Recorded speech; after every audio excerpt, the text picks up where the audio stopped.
Madilim pa'y gising ng bawat bantay.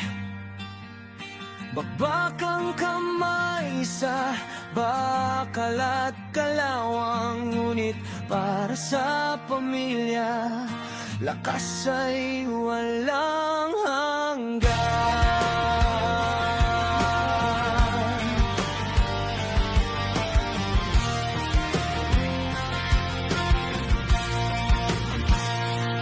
Sa ilalim ng lamig ng bansang Scotland, mga pangarap ko'y pilit nilalaban, habang ang dagat ay tahimik na sumisipol.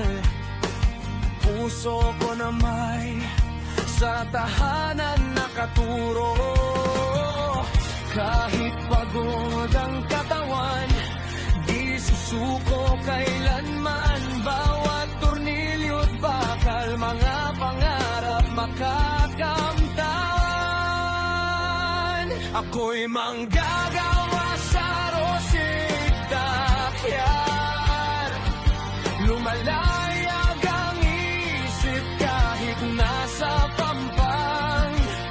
Malayo man ako sa init ng tahanan, pag-ibig nila ang aking sandala. Sa bawat barkong aking binubuo, pangarap ko rin ay unti-unting tumutubo. Balang araw ako'y makakauwi rin kasama ang tagumpay na inipon sa hangin. Mga ilaw ng gusali